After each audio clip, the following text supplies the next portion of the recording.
El cambio climático evidentemente va a influir mucho en San Juan. Sí, sí, claro. Vamos a tener un verano bastante difícil, sobre todo con los vientos, ¿no? Que además de ensuciar, generan un montón de dificultades en el agro, en todo. Bueno, pero así es la vida.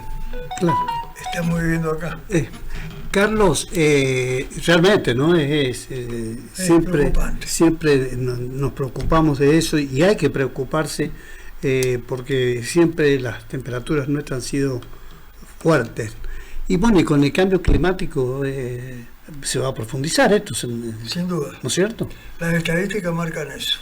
Marcan eso. Un ascenso de la temperatura en todos los continentes, una disminución del volumen de agua del mar y un derretimiento de los glaciares y los polos y un aumento de la temperatura en los trópicos y en el Ecuador, más una gran deforestación que ha habido y la gran industrialización y la generación de proyectos mineros en todo el mundo están generando un deterioro serio en el planeta y por supuesto el aumento de la temperatura. Doctor, queríamos tenerte acá porque no nos confiamos mucho en la tecnología nosotros. La verdad que a veces hay lugares donde directamente los inconvenientes en las edificaciones, todas estas cuestiones traen un problema. Pero quiero que nos contés esta reunión que hubo en San Juan. Siempre Fernando Armagay es un amigo también de la casa, es un amigo tuyo también y correligionario naturalmente, sí. Así que contanos. Bueno, es público notorio, la Unión Cívica Radical está con una crisis, todos los partidos políticos en la Argentina y en otros lugares del mundo están con una crisis política. Es una crisis política derivada del avance que ha hecho en términos generales el mercado sobre las instituciones democráticas. Y los dirigentes políticos hoy surgen más bien del mercado, que nosotros llamamos topos políticos, y más que de los partidos políticos, donde ahí hay una enseñanza de la doctrina, de la identidad, la historia de cada partido, y hay un filtro para cuando se nombran los candidatos.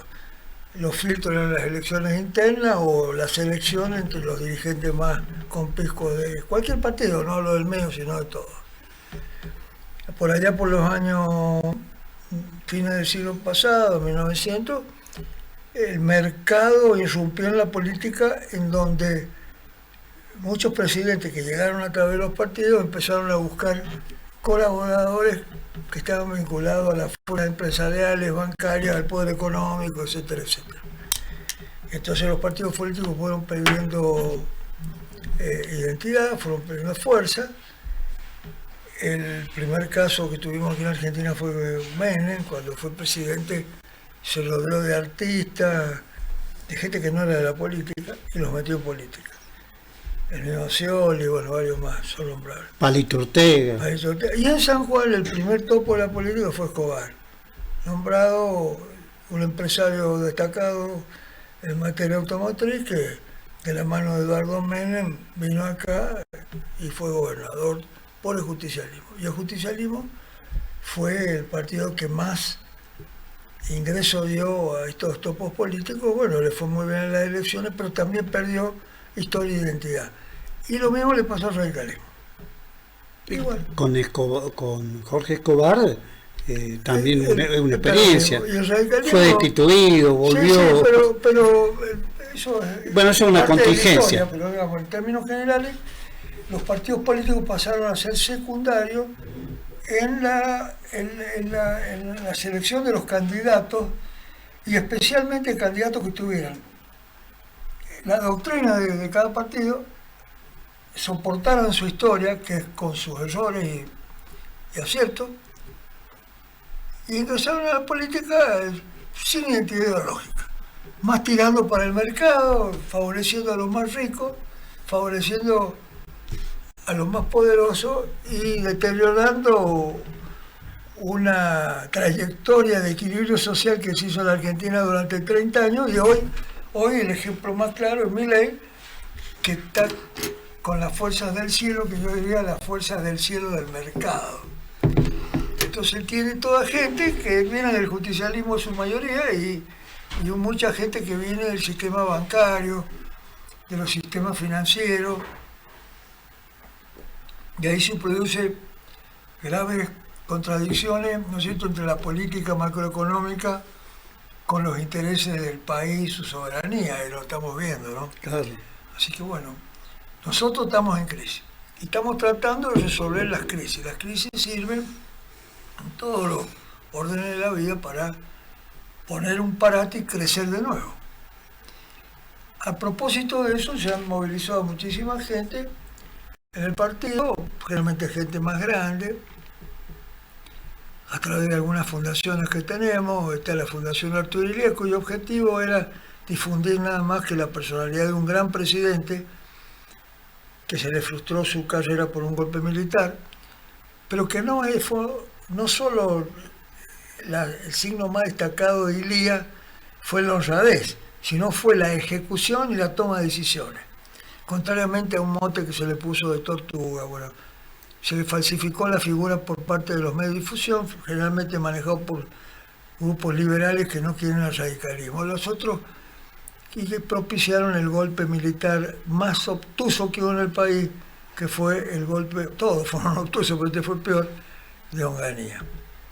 Bueno, vinieron los dirigentes acá con un libro escrito por varios autores sobre la personalidad de Illia y su obra, y entonces hizo la presentación del libro. Vinieron un lunes feriado, así que reunimos 30, 40 personas que se interesaron por esta situación. Y bueno, nos recreamos en nuestra doctrina, en nuestra identidad, para seguir trabajando y tratar de resolver esta crisis del partido, hacerlo crecer de nuevo, con posibilidades de generar una mayor atracción y concurrencia de simpatizantes para la próxima elección, que va a ser el 27, o para estructurar el partido de una manera más orgánica y más segura para acometer alianzas o coaliciones con otros partidos políticos afines que están interesados en sacar el país. Ahora, Carlos, está bien el razonamiento que estás haciendo, porque es central saber de qué manera se llega a este escenario y también procurar la reactivación. Ustedes lo han intentado por varias vías. Y hemos empezado ahora. Y han empezado ahora. Seriamente se ha empezado ahora. Claro. Desde el llano, digamos. Sí, desde el llano. Y creo que esta también es una manera de transparentar, porque el radicalismo, además de haber pasado lo que pasó a sus dirigentes probos como Illia, también han pasado situaciones distintas cuando directamente un Cobos salió del radicalismo, hizo lo que no debía hacer, tal vez. Eso se dice después con el diario del lunes, pero prácticamente creo que a raíz de eso ya lo hizo el propio Néstor Kirchner, a eso, ¿no? Fue una tentación. Claro, Kirchner hizo un llamado a la transversalidad, sí. Digamos, con el paraguas de la Unidad Nacional, convocando a un tercer movimiento, digamos, que ya lo había insinuado Alfonsino lo hizo. No. Entonces eso fue muy tentador, porque coincidían muchas cosas que se decían con lo que se pensaba. Y después fue una frustración. Entonces hubo muchos radicales que se tentaron con ese proyecto, de ese viejo proyecto de unidad nacional que no se concreta, y lo peor fue que perdieron la identidad. Entonces, después regresaron al partido, el partido los recibió, y las cosas no fueron iguales. Claro. Pero en realidad eso ya fue pasado. Nosotros tenemos un pasado muy, muy importante, que le hemos contribuido al país, en las provincias, muchísimo, estamos muy orgullosos de ello, pero también tenemos defectos. Claro. Y hemos cometido errores. Los errores son los que en este tiempo se han patentizado con una fuerza mayor, y bueno, la gente nos ha perdido confianza y tenemos que salir a recuperar la confianza de la gente. La gente que tenga confianza en los partidos políticos, y que la gente empiece a desconfiar de este señor nuevo que nadie conoce, que todo el mundo lo menciona en la televisión, en la radio, el mismo gobierno, que este famoso señor Mercado. ¿Quién es el mercado? Claro. Y el mercado se refleja para los ciudadanos, los consumidores, en el supermercado. Exactamente. Ahí está el mercado. Sí. Ahora, ¿quién está detrás del mercado? Bueno, que sigan trabajando en el mercado, que no se metan en los partidos políticos a trabajar a favor del mercado. Es decir, no se puede poner al lobo dentro del gallinero. El mercado es una figura piloteada por los intereses económicos y financieros que están aislados de la problemática diaria y real que vive el ciudadano en su casita de Chaco, en su casa de Neuquén, acá en el Lencón, en Barrial o en la capital de San Juan. Y ellos se manejan con números y nosotros somos los consumidores o ciudadanos, somos un instrumento de ese mercado. Y el Estado no puede ser manejado como una empresa que produce bienes y servicios como es una fábrica de galletitas, no. El Estado tiene que atender necesidades básicas, para eso se ha hecho la Constitución, la nación se ha transformado con la Constitución en un Estado, y ese Estado tiene que garantizar la educación pública, tiene que garantizar la seguridad, la justicia y la salud. Son 4 pilares básicos que están puestos en la Constitución, que nosotros tenemos que trabajar al servicio de eso, no al servicio del mercado, para que el mercado trabaje en servicio de esto. Ahí está la gran tautología y contradicción de este gobierno nacional que tenemos. Fíjese usted, viene la ley proyecto de educación. Bueno, es un zafarrancho eso habría que discutirlo. Lo van a meter ahora en sesiones extraordinarias para que no se discuta. Miren, verticalmente hay que decirle a la gente que tenga una advertencia. Esto es como que nos va a caer piedra dentro de la escuela pública. Es una locura lo que quieren hacer. Y está prohibido por la Constitución. Es anticonstitucional lo que quieren hacer. Hacer desaparecer la escuela pública para que la gente, el que quiera, que tenga voluntad, que son los que más tienen seguramente, puedan educar a sus hijos en la escuela y fuera de establecimientos educativos.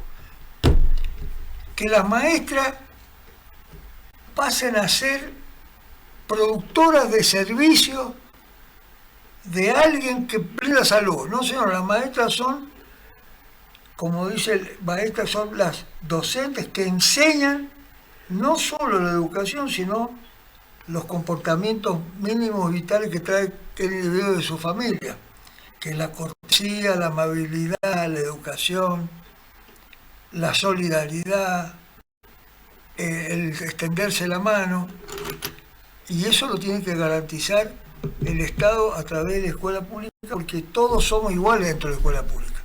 No se puede establecer una desigualdad dentro de la escuela pública primaria, y eso, por supuesto, están los colegios privados hacen una intensa labor, pero la currícula de los colegios privados la hace el Estado, la hace el Poder Legislativo, ¿no es cierto?, donde ahí prioriza algunas necesidades sobre otras. ¿Qué van a priorizar acá? ¿Las necesidades del mercado o las necesidades que tiene la familia? Las nuevas orientaciones laborales que hay, el gobierno se tiene que adaptar a eso, pero no las que imponga el mercado. No sé si se entiende. Claro, pero absolutamente. Es una situación que hoy la gente va a tener que hacer. Bueno, esa hace a la existencia de los partidos políticos que defienden estos 4 pilares básicos. Nosotros los defendemos. Estamos en una crisis por muchas situaciones, por culpa, por irresponsabilidad, negligencia, ya que cómo hacer. Pero esto nos llama a asumir un nuevo rol protagónico en este cambio de actitudes que nos impone la tecnología y las exigencias que nos están imponiendo el mercado, que nos están poniendo contra el pan con la pared, con las necesidades básicas que tiene la población. Estamos con el escribano Carlos Quevedo Mendoza, que ya se lo dije, dirigente radical, hombre que defiende naturalmente nuestro territorio. Le ha tocado también cumplir funciones durante la democracia, pero básicamente quiero que nos cuente esto que sucedió, que se hizo en San Juan, y que creo que está bueno explicarle a la gente en qué consistió la presentación, todas estas cosas, quiénes participaron, porque es una manera de ir uniendo voluntades también, porque esto tiene que tener continuidad. Ustedes son... Sí, nosotros lo que queremos es transmitir valores que son esenciales en el sistema democrático y republicano, que la gente los tiene que ver, y nosotros queremos darle a la gente objetivamente que empiece a mirar estas cosas, no a través de lo que ve en la televisión, que son propagandistas de este famoso mercado, sino la realidad clara y concreta. Fíjese, a mí se me cayó la ficha los otros días con un tema que es muy importante. A ver. Muy importante, que el gobierno nacional incurre para mí en una barbaridad. Usted sabe que China es un país que ha aparecido siendo un fenómeno en sus avances tecnológicos y está buscando inversiones en distintos países latinoamericanos. Acá hay detrás un tema geopolítico importante, serio, y nosotros hemos aromado un estereotipo de China que son socialistas, comunistas, que no sé cómo son, pero ellos vienen con inversiones a la Argentina. Y hace unas 2 semanas estuve con un funcionario de casualidad de la Embajada China que venía a San Juan, y bueno, me lo presentaron y pudimos conversar. Me dijo una cosa que se me cayeron las fichas. Dice, nosotros traemos inversiones a la Argentina, dice. Y nosotros, las inversiones que estamos haciendo en Argentina, me dijo, hemos comprado el 50% de heladeros, estamos haciendo inversiones en vaca muerta, en perforación, en tecnología de vaca muerta. Hemos querido, se nos ha frustrado una inversión acá con el observatorio Leoncito. Nosotros estamos haciendo inversiones. ¿Y saben cómo hacemos las inversiones? Me dice, ¿cómo? Nosotros venimos con los papeles de la deuda externa norteamericana.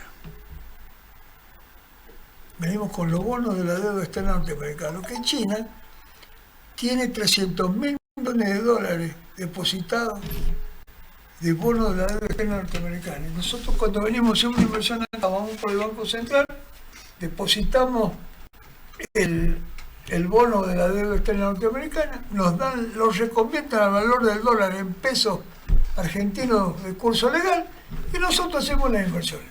Ahora, ese dinero se lo tiene que pagar Trump. ¿Y sabe lo que va a pasar?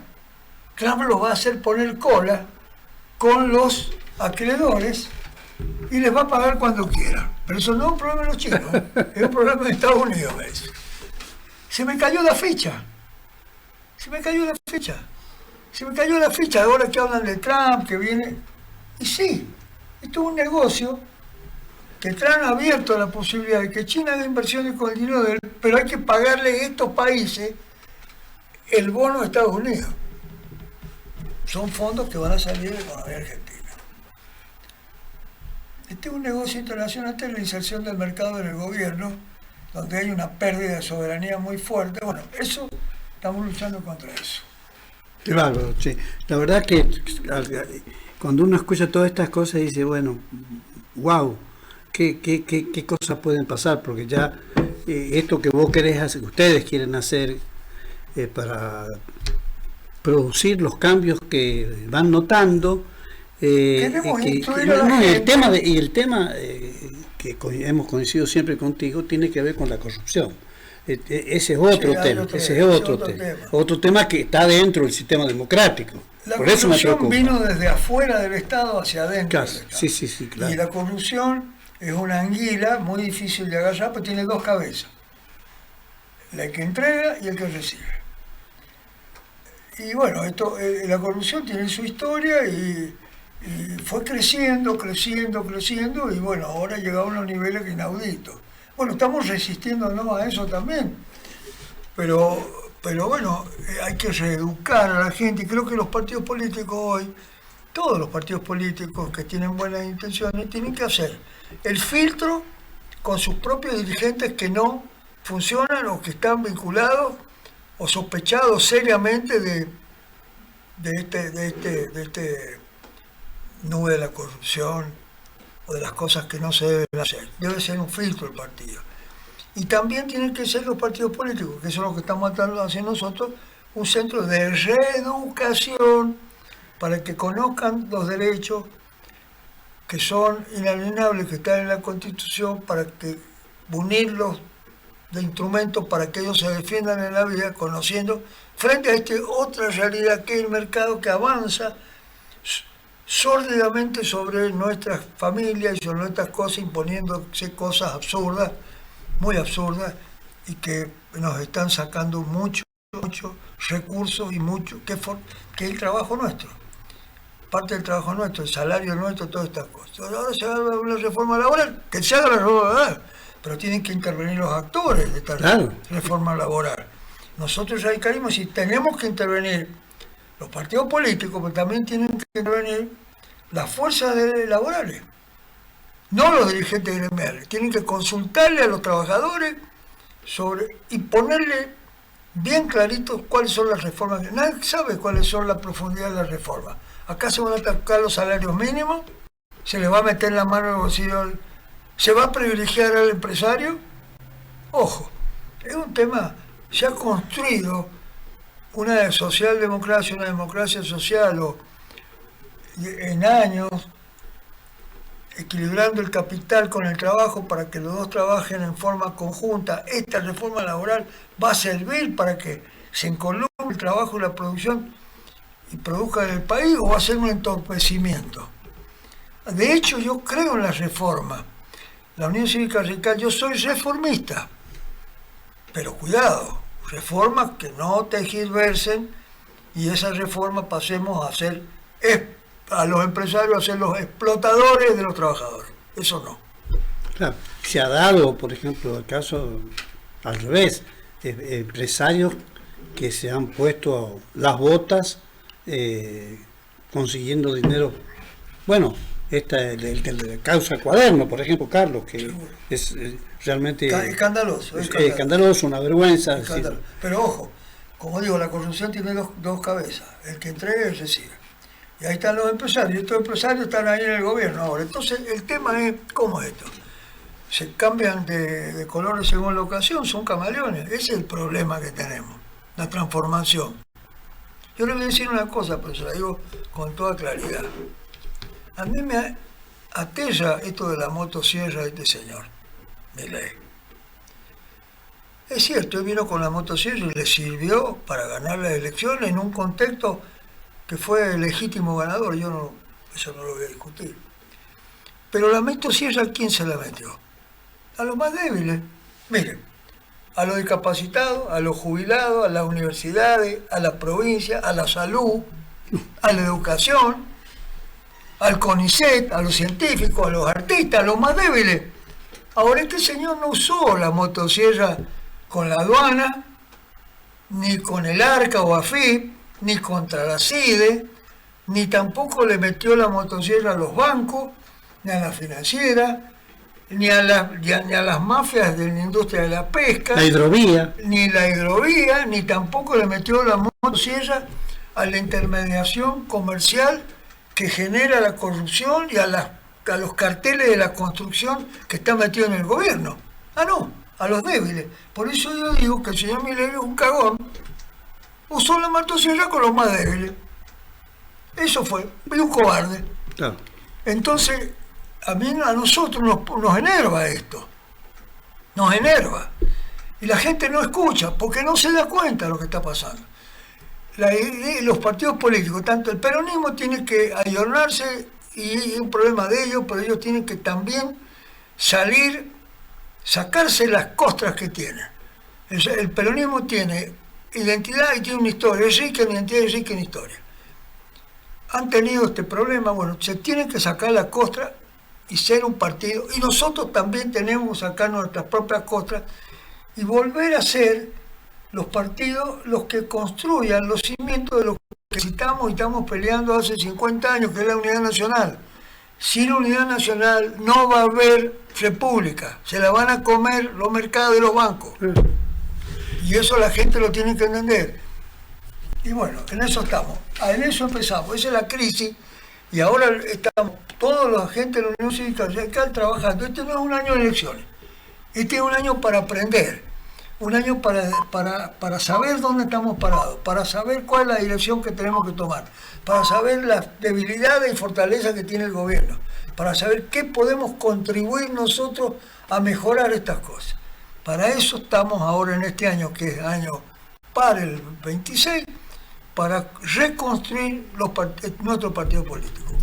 Estamos disfrutando acá con Carlos Quevedo Mendoza, un análisis muy interesante, muy contundente en términos de encontrar un nuevo panorama. Es muy preocupante esto que con tantos años de democracia no haya habido un beneficio sostenido en términos de crecimiento. Es decir, no sé cuántos PBI significó la corrupción, pero es mucha plata, de manera que tenemos que ser bastante prolijos de ahora en adelante, y no se está viendo en términos, digamos, de la pobreza, que sigue igual. Es decir, yo creo que, en lo personal digo esto, ¿no? Yo creo que Milei no va a estar en condiciones, me parece a mí, ¿no?, de encontrar el agujero al mate con respecto a la economía. Pero bueno, eso lo dejamos un ratito. Vamos a hacer una pausa, vamos a continuar acá con Carlos, porque quiero meterme un poco también en la provincia y en otras cosas más que son interesantes, la minería, etcétera. Hacemos una pausa acá en nuestro